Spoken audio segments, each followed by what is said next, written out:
Greetings, my fellow travelers. This is a tale of two A-frames. You may notice there's an A-frame missing. It's not entirely missing. So, Weekend Warrior, security guy, Gek, farmer, Korvac scientist, and the overseer. There should be one for the mechanic. Well, despite my best efforts, the base was just too massive. It kind of just stuck out like a sore thumb.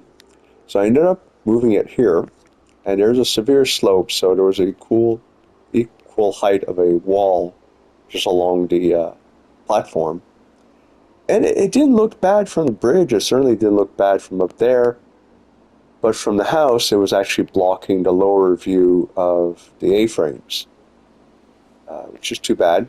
I managed to maintain the wall paneling, the original arrangement. So in desperation, I returned here, just a little bit further down and just ever so slightly further back. And here we go. Same arrangement with the windows, so it's flipped what the other weekend has done.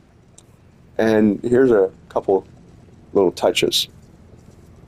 If you did the story, you know this guy's an analyst, not a follower of Herrick. Well, if you look through the window, you see the symbol of Null, the circle. That's my take on it. There's nothing in the lore that says that.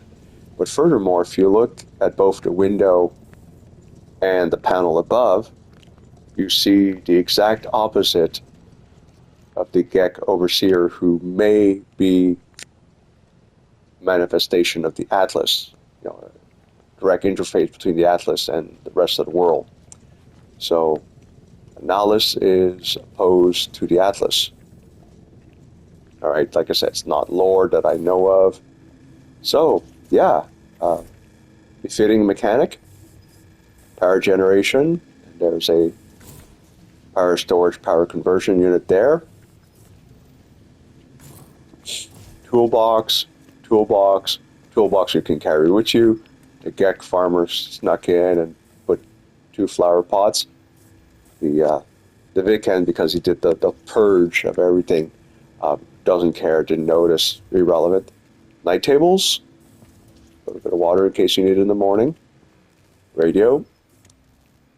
You can't be a Viken without having weapons, and with the walls sloping and with the rather large circular windows, couldn't really put this guy on the wall. So we made a display case out of it.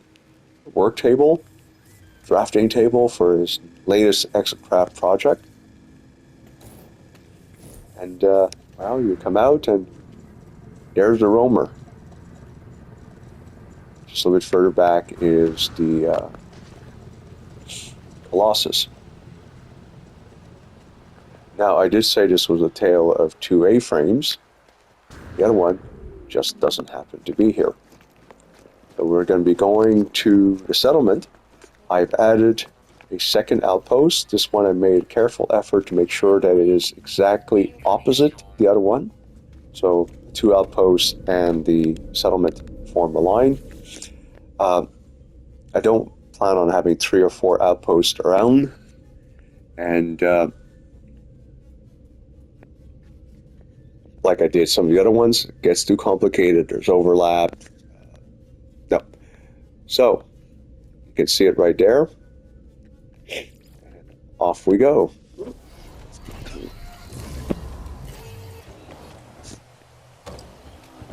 All right, and here we are. No teleporter ring set up, but I did put a landing pad. So this is the rear sun deck. Barbecue deck.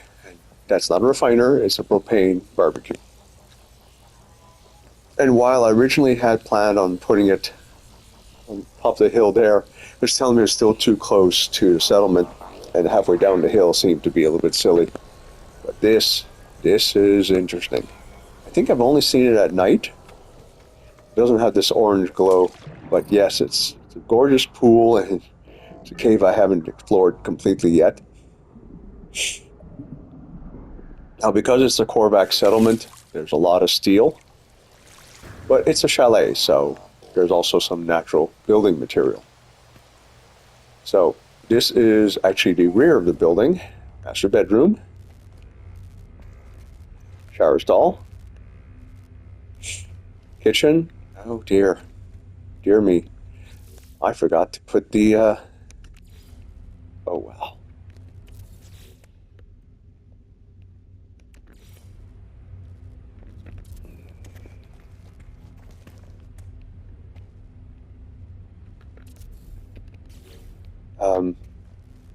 Bathroom.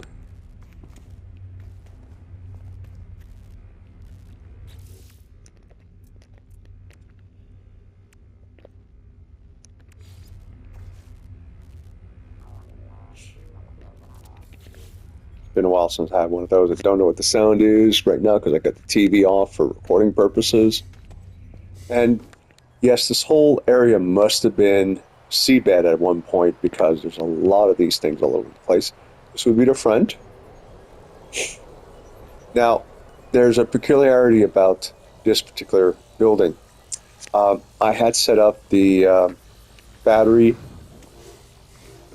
and the solar panels and the base computer underneath here, and it was ever so slightly off in the battery, and the very tip of the solar panels were sticking out of the steel paneling. So I ended up resurfacing everything with the wall paneling over the steel. And just 10 minutes ago, the very, very, very, very tip of the solar panels was sticking out. So I said, fuck it, removed wall panel, landscaped about half a solar panel down, dropped them in the hole, reconnected them to the battery, and nuked. Or should I say restore the ground. When I left the computer, base computer, that's the central point. That's exactly where I plopped it down. So it makes a weird effect when you upload the base. But yeah, so that's why you have this marriage of steel and wood, and ever so slightly gets stuck on it.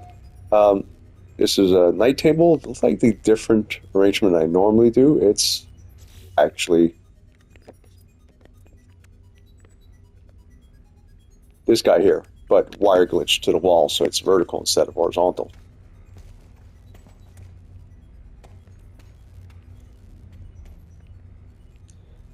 Yeah, probably just move the chairs ever so slightly.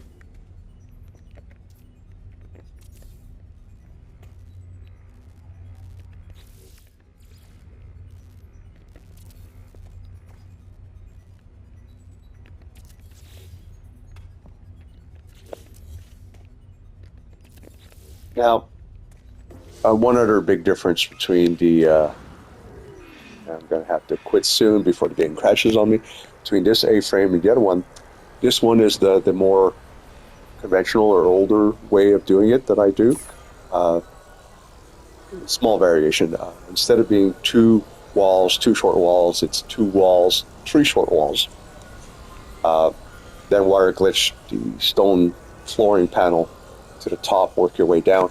It seems to line up very well with the foundations. The irony is, of course, with the free floating of the wall, the floor panels in wood, they do stick out ever so slightly on the side here, but unless you point it out, it's not really noticeable at a quick glance. Whereas the other ones at Sula Dimitris, it's wire glitching a floor panel here, vertical, put another one beneath it, put the triangle piece, and then two more triangles and a top triangle, and you have so different way of doing an A-frame, both equally valid, I guess. And with those words, my fellow travelers, I'm going to go update that very last difference, or update to the and yeah, I love the Sun Deck. It gives me a reference for the base computer. And those were my last words, my fellow travelers.